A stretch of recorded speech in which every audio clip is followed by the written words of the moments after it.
کیسی عجیب غفلت۔ مولانا عبید اللہ سندھی ایک نو مسلم تھے۔ وہ پنجاب کے ایک سکھ گھرانے میں پیدا ہوئے۔ وہ بچپن سے غیر معمولی ذہین تھے۔ اسلام قبول کرنے کے بعد انہوں نے اپنا نام عبید اللہ اس لیے رکھا کہ وہ اس سلسلے میں سب سے پہلے جس کتاب سے متاثر ہوئے وہ تحفۃ الہند تھی، جس کے مصنف کا نام عبید اللہ ہے۔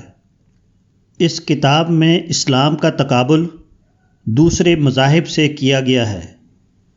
انہوں نے یہ کتاب پڑھی، جس کا نتیجہ یہ ہوا کہ وہ سکھ مذہب اور ہندو دھرم سے غیر مطمئن ہو گئے۔ اس کتاب نے ان کے اندر اسلام کی طرف ابتدائی رجحان پیدا کر دیا، تاہم ابھی وہ قطعی فیصلہ نہیں کر سکے تھے۔ بات کو انہوں نے بتایا کہ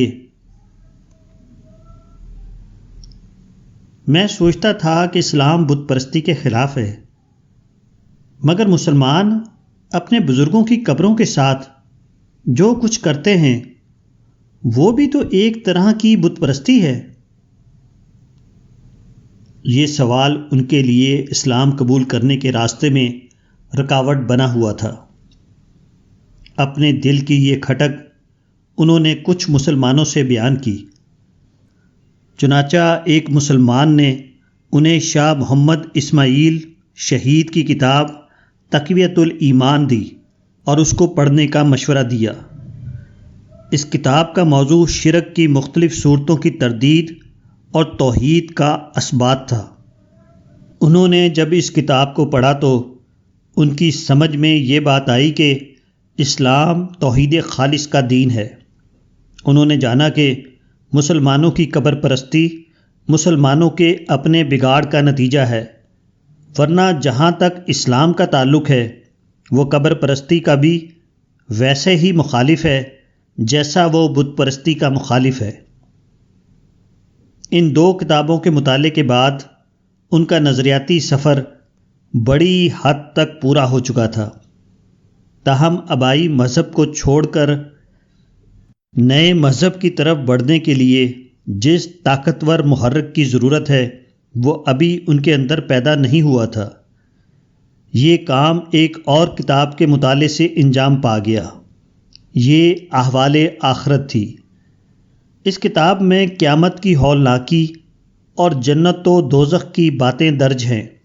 پچھلی کتابوں کے مطالعے سے اگر ان کا دماغ ہلا تھا تو آخری کتاب کے مطالعے سے ان کا دل ہل گیا اور انہوں نے اپنے آبائی مذہب کو چھوڑ کر اسلام قبول کر لیا۔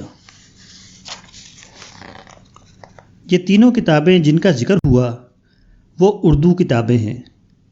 اس کا مطلب یہ ہے کہ 50 سال یا 100 سال پہلے کے ہندوستان میں یہ ممکن تھا کہ اردو زبان کو غیر مسلموں میں اسلام کی تبلیغ کا ذریعہ بنایا جا سکے۔ کیسا عجیب اور کیسا قیمتی امکان تھا جس کو ہمارے تمام اصاغر و اکابر نے بے فائدہ سیاست کی ہنگامہ آرائیوں میں کھو دیا۔ قانون قدرت کے مطابق اس کی سزا ہمیں یہ ملی کہ اب غیر مسلموں میں دین پہنچانے کے لیے ہمیں کئی اجنبی زبانوں میں اسلامی لٹریچر فراہم کرنا ضروری ہو گیا ہے، اور اردو زبان کا یہ حال ہوا ہے کہ غیر مسلم تو درکنار، اب خود مسلم نسلوں تک بھی اس کے ذریعے دین کا پیغام پہنچانا ممکن نہیں۔ جو کام پہلے صرف ایک زبان کے ذریعے ہو سکتا تھا، اس کے لیے اب ہم کو کئی زبانوں کی ضرورت ہے۔ آزادی کے بعد ہندوستان کے مسلمانوں کی جدوجہد کا کم از کم ایک نمایاں عنوان اردو رہا ہے۔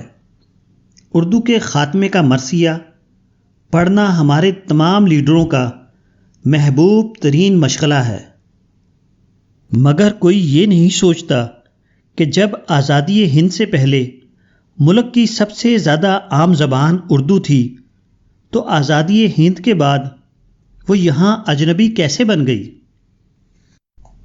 زبان ان چیزوں میں سے ہے جس کا تسلسل اگر تاریخ میں ایک بار قائم ہو جائے تو اس کو توڑنا انتہائی مشکل ہوتا ہے۔